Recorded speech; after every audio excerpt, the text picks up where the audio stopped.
Well, the blackberry wine is kicking off. I took a bunch of them blackberries, decided I'd make a couple buckets of wine out of them. I got a second one over there. I just saw an air bubble come through the airlock. But as you can see, once your fruit starts floating up to the top, it has kicked off its ferment. You can see the CO2 being released as I stir it around. Obviously, I've had to use star sand and such before I even stuck that in there. I star sanded everything, cleaned it all up. Because I had so many blackberries, I just didn't know what to do with them all.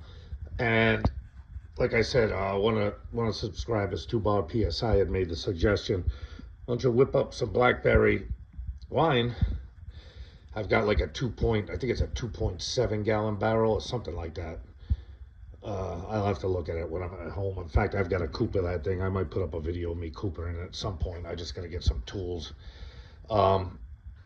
So what I'm going to do is, once this is done, it's got to go into a carboy. I got a carboy in a box behind the chair. Where the hell is it?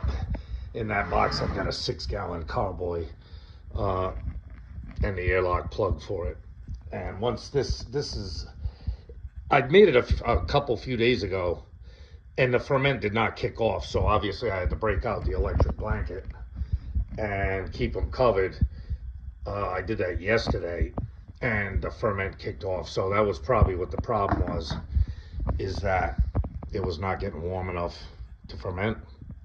So luckily I keep the electric blanket around. I also have the bands that go around the buckets that you plug in, the heating bands, but keeping a blanket over will be fine. It'll work.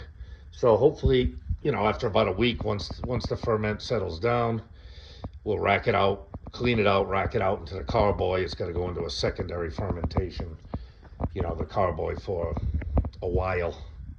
You know what I mean? I think the guy at the wine store told me at least a couple weeks or so.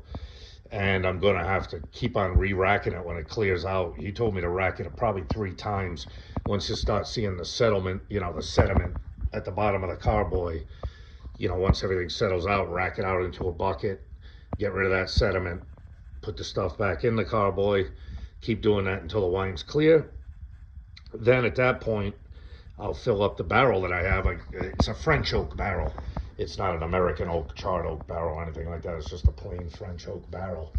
And stick it in there for as long as I want, 6 months, a year, however long I want to keep it in there. And the rest of it I'll probably have to bottle. I think one of my roommates told me he's got some bottles downstairs, some corks, and a cork, like a cork press that you press the corks down into the bottle with. So that's the plan to do with these. And then once the wine's done inside the barrel, I should have a nice blackberry finish for some kind of whiskey, you know what I mean? I'll put some kind of aged whiskey into it, let that sit in there for a while, take up some of that flavor, and, the experiments continue. I had never made wine in my life before this. This was a deep dive. Obviously, they're my mash-in buckets, so I had plenty of buckets and airlocks and shit like that from making mashes. But I'd never made wine before, so first run, it seems to be going good. I know better that I got to keep everything clean, a whole lot cleaner than I do when I'm making mashes. And we'll see how it goes. I'm going to keep checking on it every day, stir it around every day until it ferments out. Then make the move to the carboy. I'll keep you updated if anything interesting happens, but you know what I mean?